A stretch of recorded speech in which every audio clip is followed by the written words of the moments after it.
Parliament के कानून को आप इस तरह से स्टे नहीं कर सकते हैं और माननीय सर्वोच्च न्यायालय ने सॉलिसिटर जनरल ऑफ इंडिया के बात को माना है और उन्होंने संशोधन को स्टे नहीं किया है। सिर्फ उन्होंने उनके 2 पॉइंट पे सॉलिसिटर जनरल के बात को रिकॉर्ड पे लेकर के और अगली तारीख 5 मई मुकर्रर कर दिया है और 5 मई से इस मामले की सुनवाई शुरू हो जाएगी। सर, यथास्थिति की बात कहेगी, यथास्थिति को कैसे लिया जाए? नहीं, यथास्थिति मैंने आपको बताया कि 2 मुद्दों पर कि जो काउंसिल में और बोर्ड में अपॉइंटमेंट का जो मामला है वो अगली तारीख तक जो स्टेटमेंट सॉलिसिटर जनरल ने दिया है कि कोई अपॉइंटमेंट नहीं होगा, और दूसरा जो है वक्फ व यूजर, तो माननीय सर्वोच्च न्यायालय ने अपने आदेश में लिखा है कि जो रजिस्टर्ड हैं और गैजेटेड हैं उसको गवर्नमेंट डी नोटिफाई नहीं करेगी अगले आदेश तक। सर, आप कौन से क्लियर है सर, वक्फ बाय यूजर को डी नोटिफाई नहीं करेगी ना? मतलब नहीं, वक्फ बाय नहीं, सिर्फ वही जो रजिस्टर्ड एंड गैजेटेड हैं। सर, ये कोर्ट में हाँ बिल्कुल, ये ऑर्डर शीट में है। जो रजिस्टर्ड नहीं है, जो गैजेटेड नहीं है, उसको सरकार संशोधन कानून के हिसाब से डी नोटिफाई कर सकती है। सर, आप किसके लिए अपीयर हुए थे? मैं हिंदू सेना और हिंदू महासभा 2 हमारे एप्लीकेंट्स थे, उनकी तरफ से मैं संशोधन के समर्थन में हाजिर हुआ। नाम बता दीजिए सर। वरुण कुमार सिन्हा, विष्णु गुप्ता के लिए और एक पवन अग्रवाल है उनके लिए, सतीश अग्रवाल। नहीं, आज की सुनवाई पूरी हो गई, अगली तारीख 5 मई की मुकर्रर हुई है। धन्यवाद।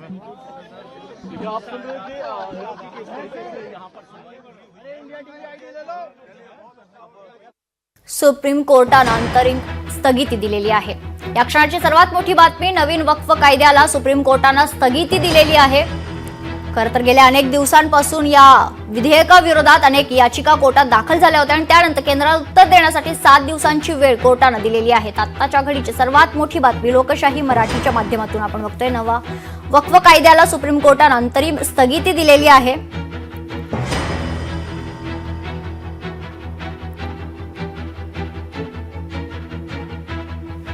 नव्या वक्फ कायद्यातील 2 कलमांना सुप्रीम कोर्टानं स्थगिती दिल्याचं कळते। केंद्राला उत्तर देण्यासाठी 7 दिवसांची वेळ कोर्टानं दिलेली आहे। केंद्र सरकारनं जैसे थे परिस्थिती ठेवावी असं देखील कोर्टानं सांगितलेलं आहे।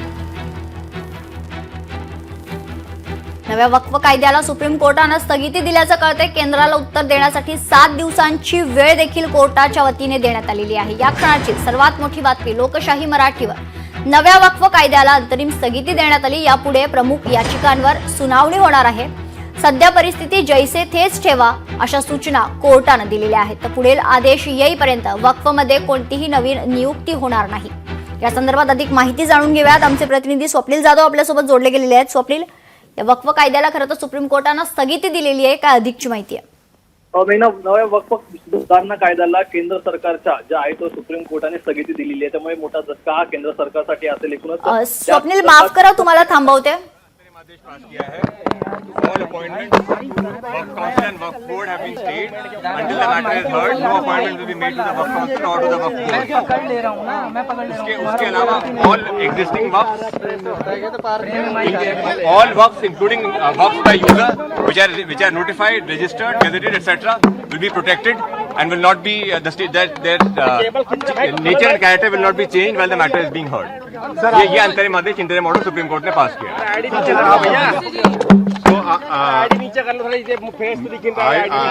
अंग्रेजी में बोलो, सर हिंदी में, पहले हिंदी में, पहले में। अभी आपने कोर्ट का, सुप्रीम कोर्ट के honourable chief justice of India के साथ जो बेंच का ऑर्डर आपने सुन लिया, हमारे काउंसिल निजाम पाशा ने वो काउंसिल है, किसी पेटिशनर की तरफ से काउंसिल है, मेरे ही फ्रेम में हुआ है। आइंदा फिर जब पेशी होगी हम लोग कोशिश करेंगे, तो यही बात करें। और कुछ आज मूवमेंट क्यों कर रहे हैं? नहीं, अभी जो सुप्रीम कोर्ट ने तो कह दिया है कि वक्फ बाय यूजर पे सुप्रीम कोर्ट ने एक बार में स्टे लगाया है और वक्फ बाय यूजर के डिलीशन पर स्टे लगाया है और साथ ही साथ कोई सेंट्रल वक्फ काउंसिल के बनाने पर स्टे लगाया गया है, स्टेट वक्फ बोर्ड के बनाने पर स्टे लगाया गया है। पूरे आज के पहले डायरेक्शन देने वाला था, लेकिन आप सेटिस्फाई है? आज का जो फैसला है उससे आप सेटिस्फाई हैं सर? कितना आश्वस्त? देखिए, मैं joint working committee of parliament member था। जितने अमेंडमेंट सरकार ने उसमें लाए थे, हमने उसकी मुखालिफत की और हमने डाइसेंट रिपोर्ट दिया। पार्लियामेंट में भी मैंने उस पूरे बिल की मुखालिफत की है। तो ये कहना कि मैं दूसरे बिल के प्रोविजंस को मान लूंगा, ये सवाल पता नहीं होता। हम पूरे उस बिल को उस एक्ट को अनकॉन्स्टिट्यूशनल मानते हैं और ये आर्टिकल 25, आर्टिकल 26, 14 और 15 और 29 का ग्रेव वायलेशन है। ये हम पहले से ही बोल दिया है और आज फिर आपके सामने रिपीट कर रहा हूँ। No. See, let us be very careful. The Honorable Supreme Court, as rightly pointed out by my counsel, Mr. Nizam Pasha, the Supreme Court has said that the Central Waqf Council and the State Waqf Boards will not be constituted. Waqf by user cannot be deleted. Now, there are other provisions also which we as a party have come to the Honorable Supreme Court that calling it unconstitutional. Now, whenever it will be heard, our counsel, Mr. Nizam Pasha, on behalf of me, will be arguing it. As you know very well, that during the deliberations of the Joint Working Committee, I have given a dissent report opposing all the amendments that were proposed by the government.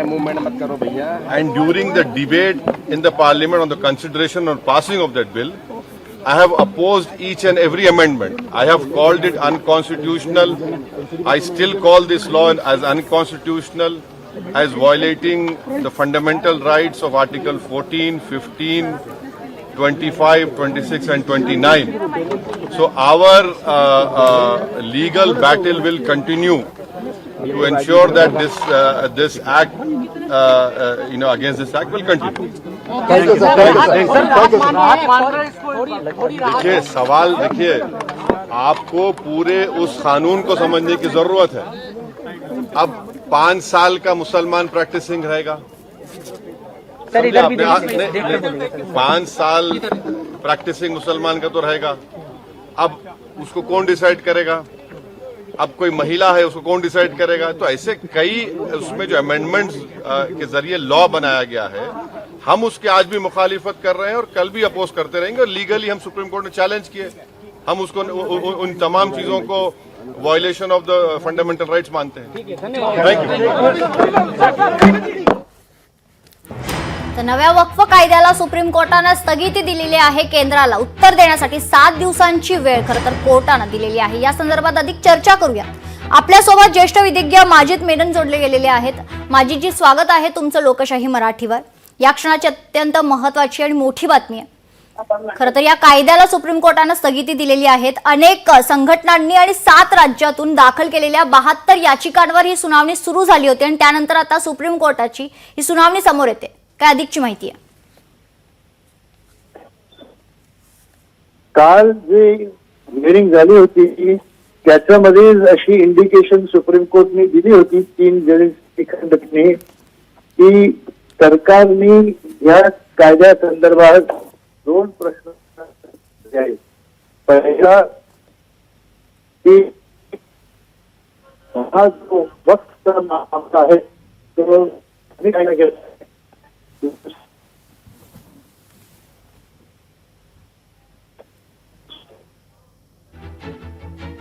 तांत्रिक अडचणींमुळे माजिद मेमन यांचा आवाज आपल्यापर्यंत पोहोचू शकत नाहीये। मात्र या क्षणाची अत्यंत महत्त्वाची बातमी आपण बघतोय। नव्या वक्फ कायद्याला सुप्रीम कोर्टाकडून तुर्तास स्थगिती देण्यात आली आहे। केंद्राला उत्तर देण्यासाठी कोर्टाकडून 7 दिवसांचा वेळ देखील देण्यात आलेला आहे। या क्षणाची अतिशय महत्त्वाची ब्रेकिंग बातमी लोकशाही मराठीवर। केंद्र सरकारने सध्या परिस्थिती जैसे थे ठेवावी अशी देखील सूचना खरं तर कोर्टाच्या वतीने करण्यात आलेली आहे। पुढील सुनावणी आता 5 मेला होणार असल्याचं कळतंय। पुढील आदेश येईपर्यंत वक्फमध्ये कोणतीही नवीन नियुक्ती होणार नाहीये। सर्वोच्च न्यायालयाने यावर अंतरिम स्थगिती दिलेली आहे। सर्वोच्च न्यायालयाने आपल्या अंतरिम आदेशात म्हटलेलं आहे की सुनावणी दरम्यान एस.जी. मेहता यांनी सांगितलं होतं प्रतिवादी 7 दिवसांच्या आत उत्तर दाखल करू इच्छितात आणि पुढील तारखेपर्यंत 2025 कायद्याअंतर्गत मंडळे आणि परिषदांमध्ये कोणत्याही नियुक्त्या होणार नाहीत असं देखील आश्वासन त्यांनी दिलेलं होतं। आणि त्यानंतरच आता खरं तर सुप्रीम कोर्टानं नव्या वक्फ विधेयकाला कायद्याला खरं तर स्थगिती दिलेली आहे. आमचे प्रतिनिधी स्वप्नील जाधव आपल्यासोबत जोडले गेलेले आहेत. स्वप्नील, नव्या वक्फ कायद्याला सुप्रीम कोर्टानं स्थगिती दिली आहे. पुढील आदेश येईपर्यंत खरं तर कुठल्याही नियुक्त्या करू नयेत अशा देखील सूचना कोर्टानं दिलेल्या आहेत. स्वप्नील, मेघना, खरं तर बघायला गेलं तर अवघ्या 15 दिवसांमध्येच 8 ते 15 दिवसांमध्येच नव्या कायद्याला ही स्थगिती मिळताना पाहायला मिळते. त्याप्रमाणे संसदेमध्ये दोन्ही सभागृहामध्ये जो वक्फ विधेयक, जो सुधारणा विधेयक आहे ते पास झालं होतं आणि यानंतर ते लागू सुद्धा झालं होतं. यावर राष्ट्रपतींनी सुद्धा मंजुरी दिली होती. मात्र यानंतर काही संघटना ज्या आहेत, मुस्लिम संघटना, त्या सर्वोच्च न्यायालयामध्ये गेला होता आणि एकूणच अनेक जे मुद्दे होते ते त्यांनी त्यांच्या याचिकेमध्ये मांडले होते. काल सुद्धा एक सुनावणी झाली सर्वोच्च न्यायालयामध्ये, ज्यामध्ये सर्वोच्च न्यायालयाने एक प्रश्न उपस्थित केला होता की हिंदू धर्मांच्या जे काही संस्था आहेत त्यावरती मुस्लिम धर्मीयांना घेणार का, अशा प्रकारचा एक प्रश्न उपस्थित केला होता. आणि यानंतर आज पुन्हा आपण जर बघितलं तर स्थगिती देण्यात आलेली आहे. त्यामुळे पुढील नियुक्ती ही आता करता येणार नाहीये. त्यामुळे एकूण 60 दिवसांच्या कालावधीमध्ये